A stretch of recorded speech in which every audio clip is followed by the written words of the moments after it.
Good morning and Jai Hind, my dear students. My dear kids, in the last class, we have reached till single cell protein. Basically, we are studying strategies for the enhancement of food production. We know that is the time of need also. In this time, due to the rapid increasement of population, now we have to focus on some strategies for the enhancement of food resources.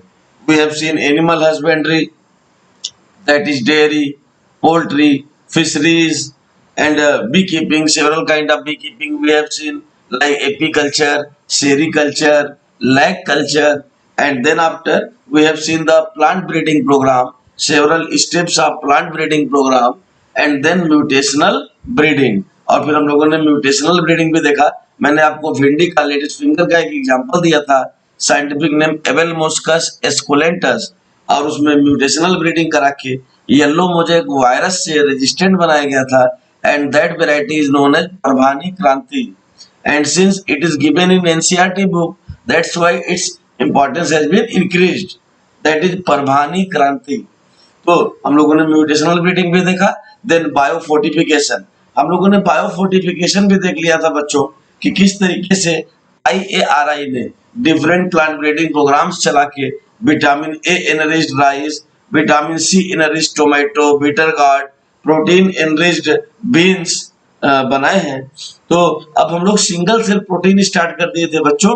Late us start single cell protein in detail. नाम से ही पता चल रहा है कि single cell है, protein का बिगेस्ट सोर्स है। Let us define it first of all, single cell protein.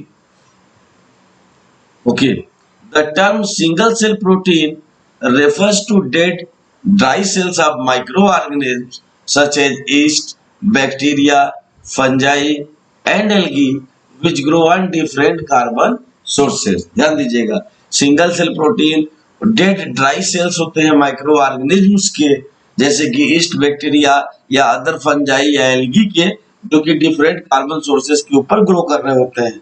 And the name single cell protein was used for the first time by MIT professor Carroll Wilson. ध्यान दीजिएगा, MIT professor Carroll Wilson to give a better image than microbial protein.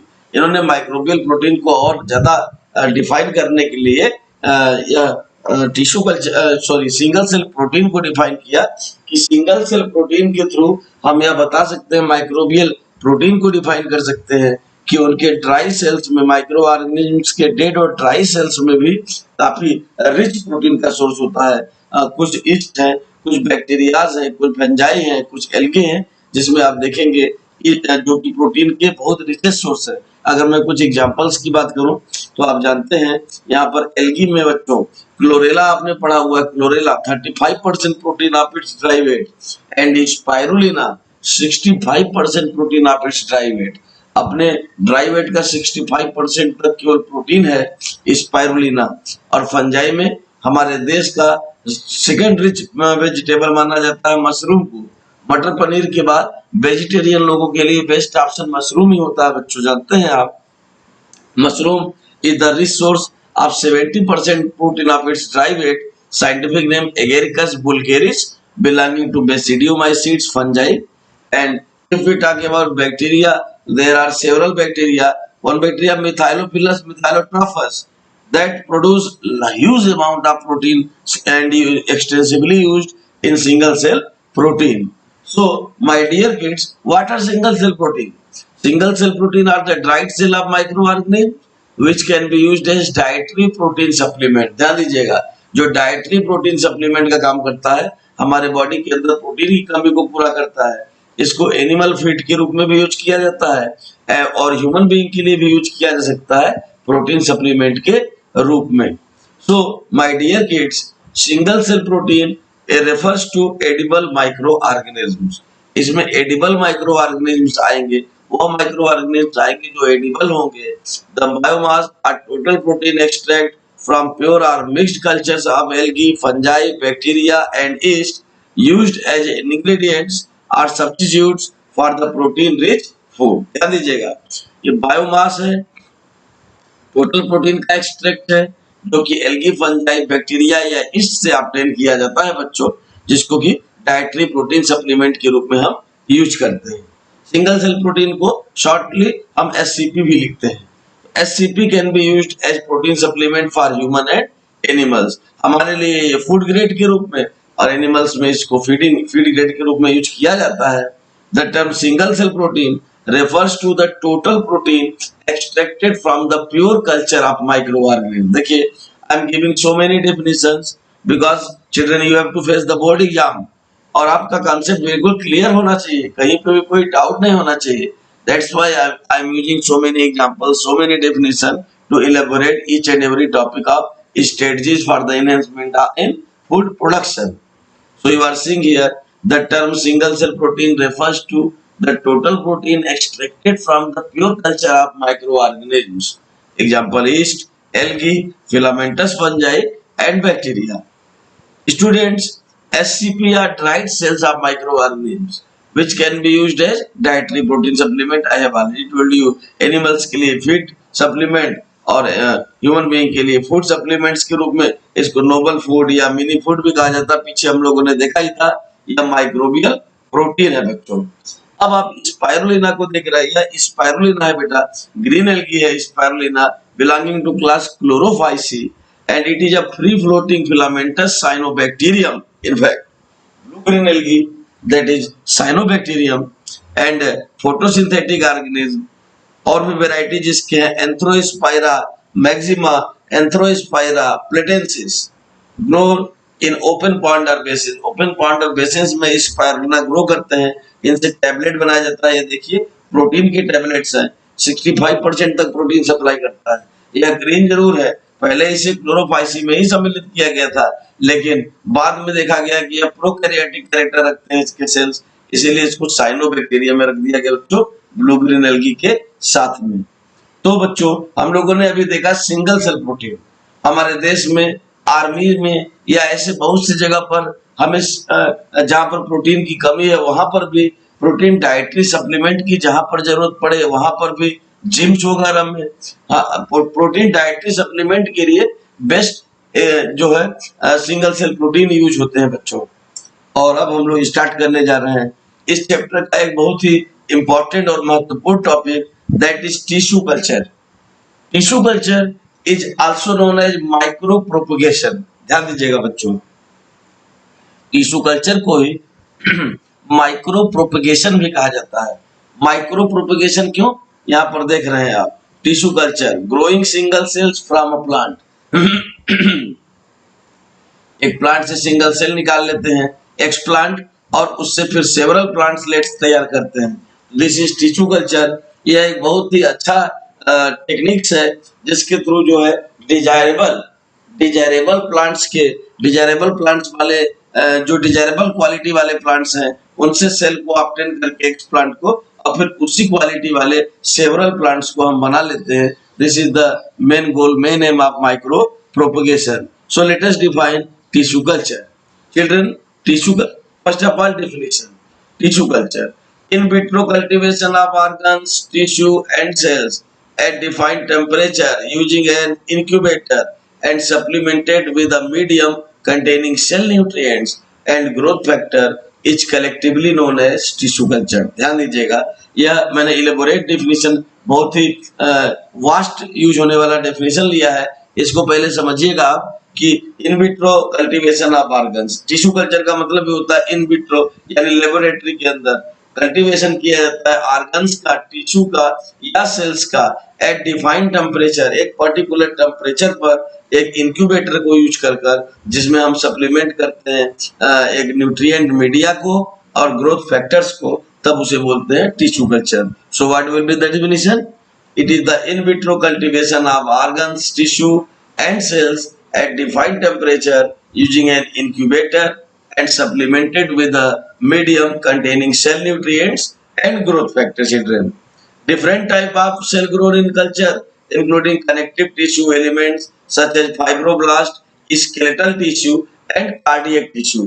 Children, this definition and example is very appropriate for animal tissue culture। ध्यान दीजिएगा, tissue culture तो हम लोग animal में भी कर सकते हैं और प्लांट में भी कर सकते हैं। तो एनिमल वाले को बोलेंगे एनिमल टिश्यू कल्चर और प्लांट वाले को बोलेंगे प्लांट टिश्यू कल्चर ऑब्वियसली।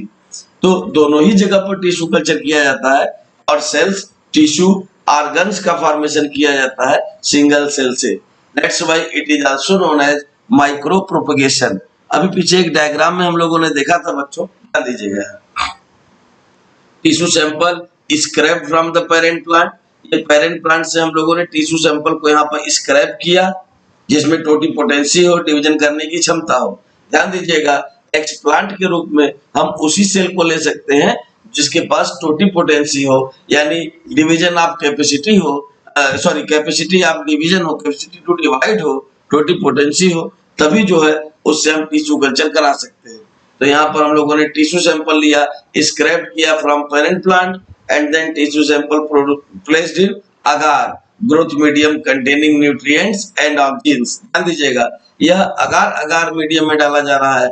आपको अच्छी तरह से मालूम है agar agar medium, that is the gel medium, is obtained by using red algae, Gelidium and Gracilaria.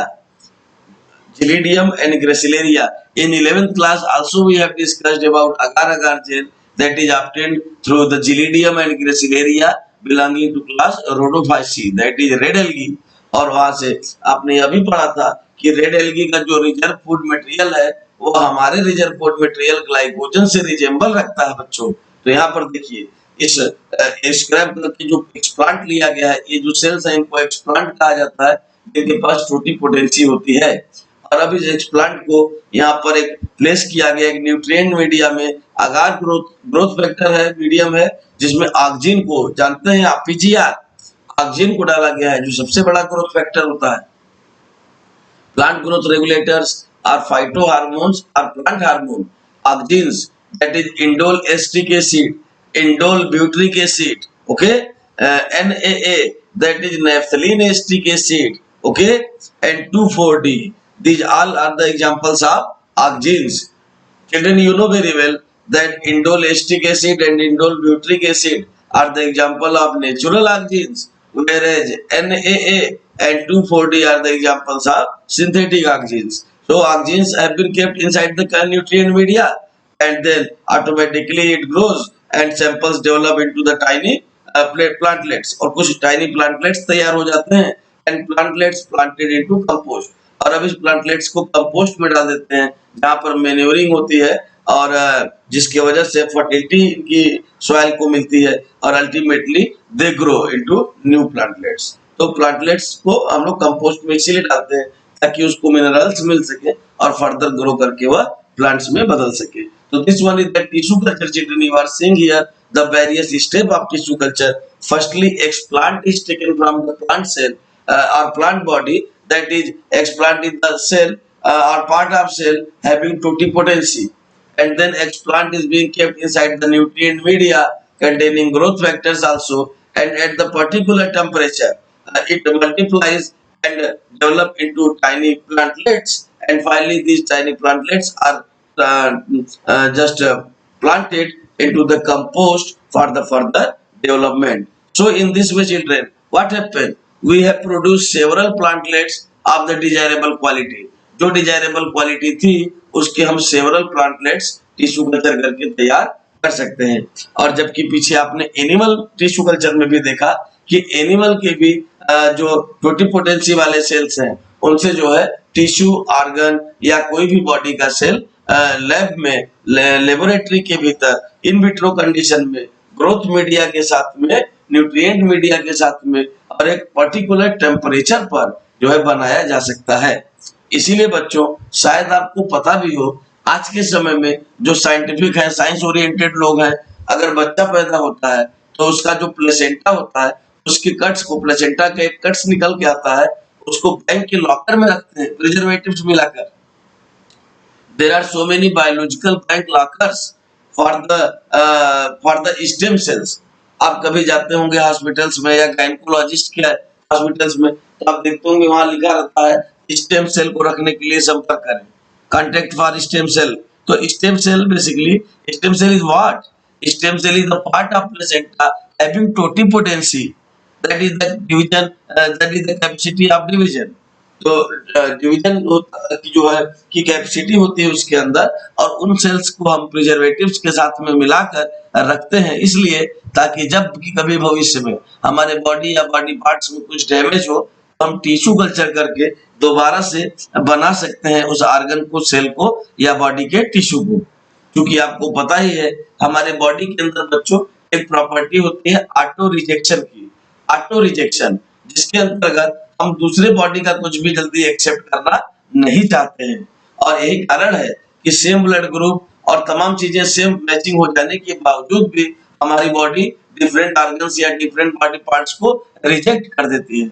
ऐसे में बेहतर होगा अगर कोई टिश्यू, ऑर्गन या सेल हम जो कि हमारे बॉडी के अंदर फिट किया जा रहा है वो हमारा ही हो, हमारे ही डीएनए, हमारे ही जीन मैप का हो, तो automatically it will be 100% accepted. So this one is the goal of tissue culture, children. And now see the definition of plant tissue culture. अभी हम लोग एनिमल टिश्यू कल्चर का डेफिनेशन पीछे देखा कि इन विट्रो कल्टीवेशन में ऑर्गन टिश्यू या sales को जो है हम बनाते हैं इंक्यूबेटर्स को यूज करके, सप्लीमेंट मीडिया को यूज करके, न्यूट्रिएंट ग्रोथ फैक्टर्स को यूज करके, तो वह एनिमल टिश्यू कल्चर कहलाता है। और यहाँ पर बच्चों प्लांट टिश्यू कल्चर में हम देख रहे हैं the term plant tissue culture is described in vitro and aseptic cultivation of any plant part on nutrient medium. ऐसा नहीं है कि एनिमल की तुलना में प्लांट टिश्यू कल्चर बदल जाएगा, चीजें तो सेम होंगी, बस फर्क ये होगा कि यहाँ पर हम प्लांट सेल को लेंगे, मेरिस्टेमेटिक टिश्यू वाले सेल्स को, जिनके अंदर डिवीजन करने की कैपेसिटी होती है। तो the term plant tissue culture is described in vitro and aseptic cultivation of any plant part on nutrient medium. Nutrient medium में किसी भी प्लांट के पार्ट को डेवलप कराना, that is tissue culture, or the culture of plant seeds, organs, tissue, cells or protoplasts on the nutrient media under sterile condition. ध्यान दीजिएगा, sterile condition में seeds को, ऑर्गन्स को, टिश्यू को, सेल्स को या प्रोटोप्लास्ट को न्यूट्रिएंट मीडिया में ग्रो करा लेना स्टेराइल कंडीशन में, दैट इज टिश्यू कल्चर। और बच्चों आपको पता ही है nutrient media containing growth factors, plant growth regulators also such as auxins, gibberellins, cytokinins and ethylene. It containing the oxygen as well as the other minerals also that is said to be as growth factors. Okay, so in plant tissue culture we take the explant, that is the plant cell or the part of plant cell having totipotency and just placed inside the nutrient media, and under certain condition, certain temperature and other condition and sterile media, the cell multiplies and develop into plantlets, and then plantlets are just placed inside the compost for the further development.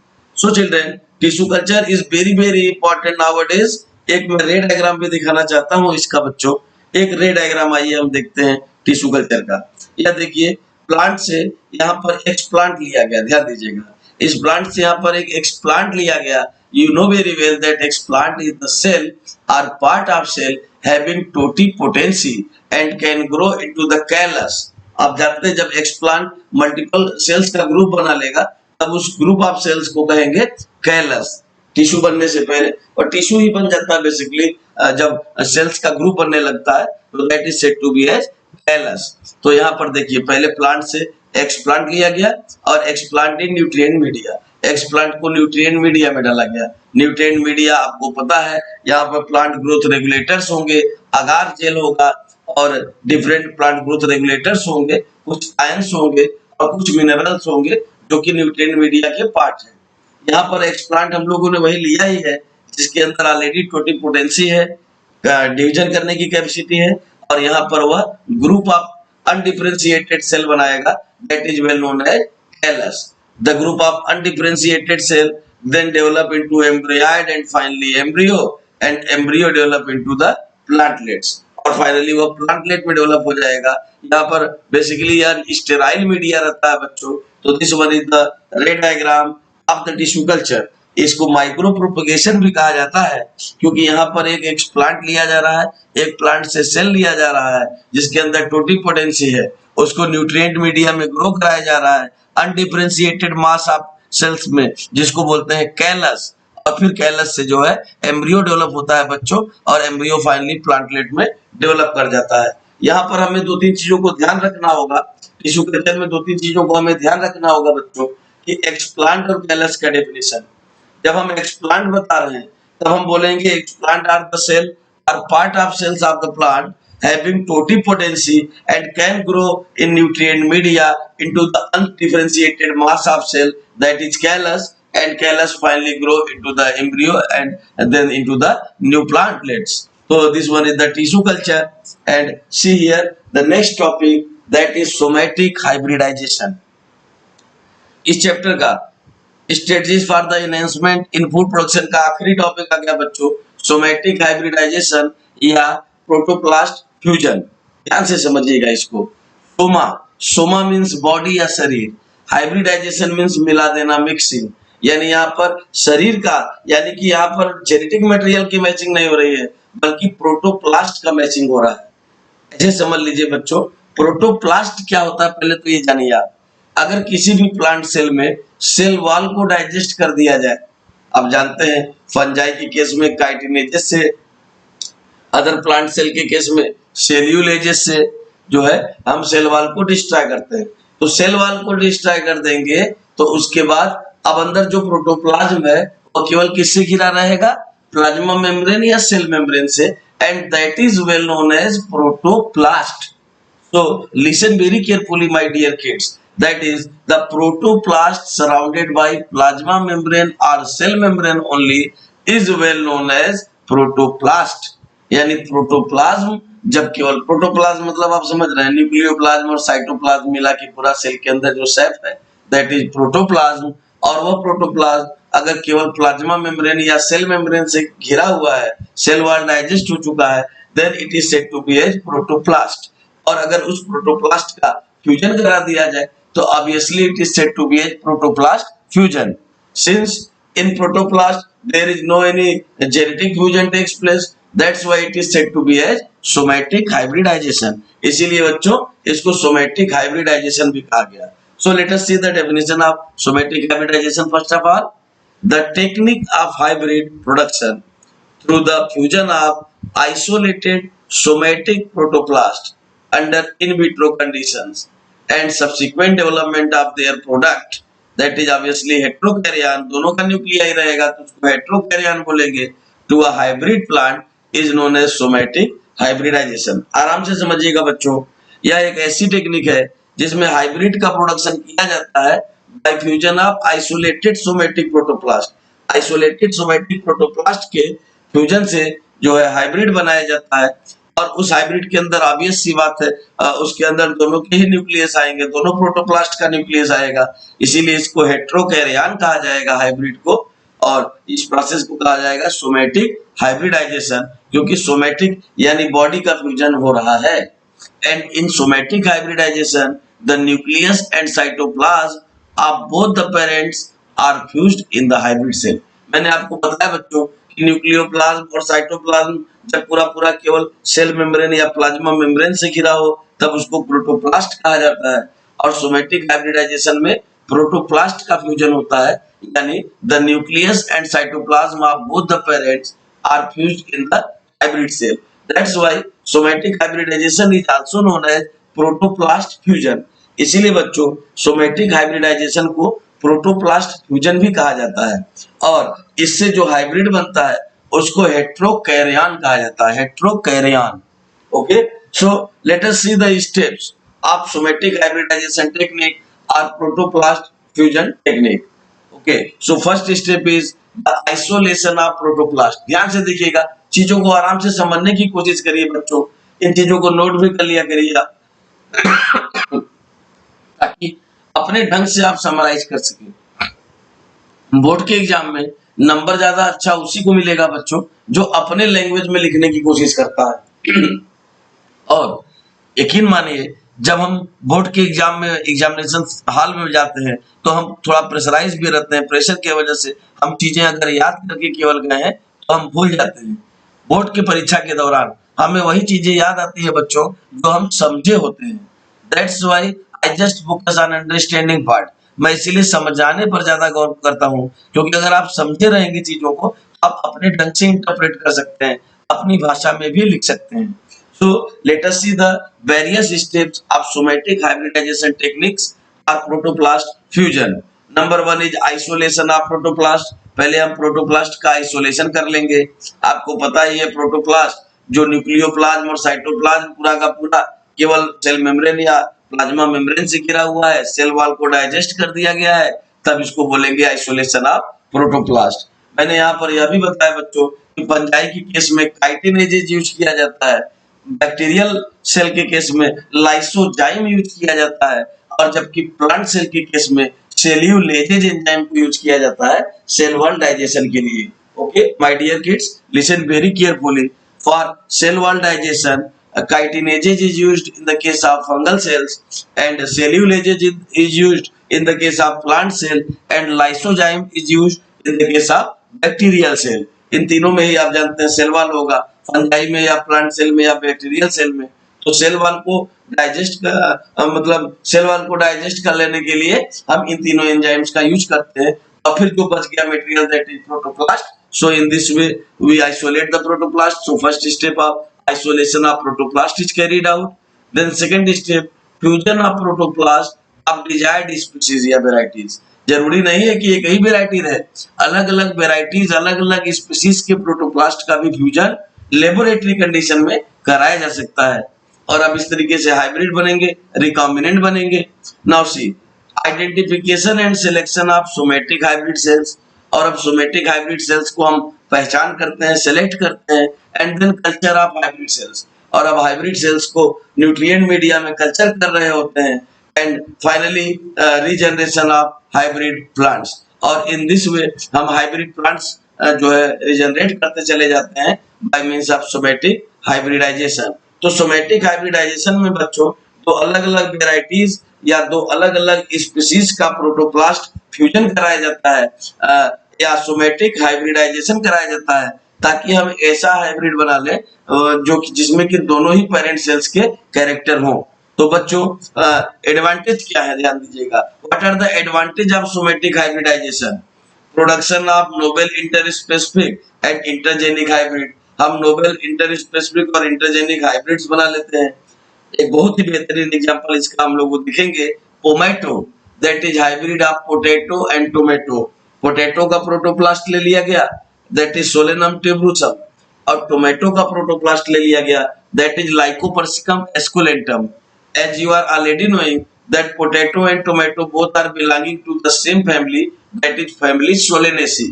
Family solanaceae से belong करते हैं ये potato और tomato, जबकि tomato fruits के रूप में और पोटैटो हम जानते हैं कि ट्यूबर्स के रूप में या स्टेम का मॉडिफिकेशन होता है बच्चों पोटैटो। तो अब देखिए जरा, production of fertile diploid and polyploids from sexually sterile haploids. हम सेक्सुअली स्टेराइल हैप्लॉइड से डिप्लॉयड, ट्रिप्लॉयड, एन्यूप्लॉयड या पॉलीप्लॉयड्स बना सकते हैं। तो इसका बहुत ही ज्यादा यूज अब हम लोग देख रहे हैं enhancement in the food production में, और ट्रांसफर कर सकते हैं जीन्स को डिजीज रेजिस्टेंट कंडीशन में बनाने के लिए, एबायोटिक स्ट्रेस रेजिस्टेंट बनाने के लिए, हर्बिसाइड रेजिस्टेंट बनाने के लिए, and many other quality characters. तो इन चीजों को हम यूज कर सकते हैं सोमेटिक हाइब्रिडाइजेशन प्रोसेस में या प्रोटोप्लास्ट फ्यूजन में, ताकि डिजीज रेजिस्टेंट जीन्स भी ट्रांसफर हो सके हमारे नए हाइब्रिड के अंदर। एक एग्जांपल बच्चों मैंने टोमेटो का बताया था, अभी ये देख रहे हैं आप, देखिए पोटैटो और टोमेटो से किस तरीके से एक ही प्लांट में बच्चों हम उसके जमीन के भीतर इस मॉडिफिकेशन को पोटैटो को ऑब्टेन करते हैं, और जमीन के ऊपर शूट सिस्टम में हम इस टोमेटो को भी आपसे शूट मॉडिफिकेशन टोमेटो को भी ऑब्टेन करते हैं।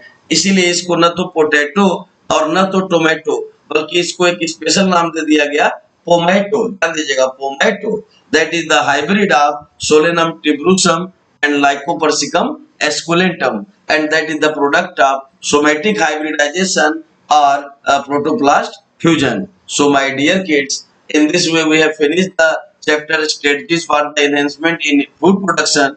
We have seen a lot of criteria for enhancement in food production. We have seen the role of IARI, Indian Agricultural Research Institute, in biofortification, the role of single cell protein for the feeding of animals and for the food products, food source for human being also.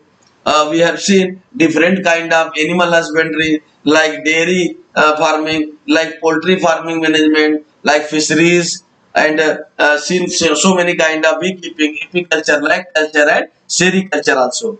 In this particular chapter, children, we have seen the plant breeding and mutational breeding also. So I promise you, in the next class, I shall just recapitulate the entire chapter, that is strategies for the enhancement of food production. Thank you very much.